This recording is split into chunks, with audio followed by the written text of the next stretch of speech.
Blood positive pair circles, یعنی اپنے چاروں طرف پازیٹیو لوگوں پر مبنی دوستوں کا سرکل بنائیے۔ جیسا کہ میں نے کہا کہ آپ کے لیے یہ ممکن نہیں ہے کہ آپ ہر ایک کو پر کنٹرول کریں، اٹ مینس کہ آپ ہر ایک کو پازیٹیو بنا دیں، یہ آپ کے ہاتھ میں نہیں ہے، لیکن یہ آپ کے ہاتھ میں ہے کہ آپ یہ سلیکٹ کریں کہ آپ کے دوستوں کی سرکل میں اور کلوزسٹ سرکل میں کون ہوگا۔ ایک تھنکر نے اس بات کو اور اس کے امپورٹنس کو، یعنی پیئر سرکلز اور دوستوں کی جو جماعت ہے اس کے امپورٹنس کو بتاتے ہوئے اس طرح کہا ہے کہ you are the average of 5 people, you are the average of 5 people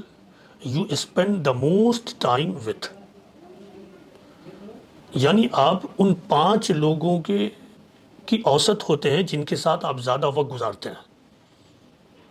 ایک دن کے اعتبار سے بھی ہے اور پوری زندگی کے اعتبار سے بھی، کہ اوسطاً آپ کی شخصیت ان 5 لوگوں کی طرح ہوتی ہے، یا ان 5 لوگوں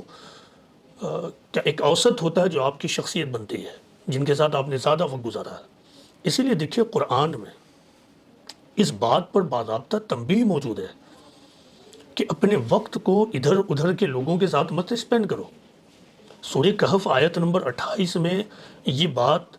نصیحت کی گئی ہے کہ تم اپنے آپ کو ان لوگوں کے ساتھ جما دو جن کے صبح و شام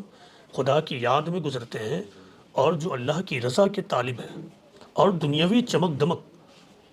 تمہیں ایسے لوگوں سے دور نہ کر دے، اور تم ہرگز ایسے لوگوں کی بات مت مانو جن کے قلوب کو، جن کے دلوں کو ہم نے اپنی یاد سے غافل کر دیا ہے، اور جو اپنی خواہشوں کی پیروی کرنے والے ہیں۔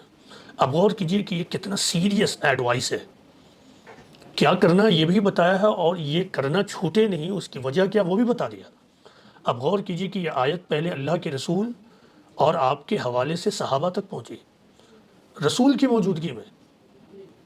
تو ہمارے لیے یہ تنبیہ قرآن کی کتنا زیادہ امپورٹنٹ ہے۔ تو ہر آدمی کو چاہیے کہ وہ ایسے لوگوں کے ساتھ اپنے وقت کو اسپینڈ کرے جو اللہ کی یاد میں جینے والے ہوں۔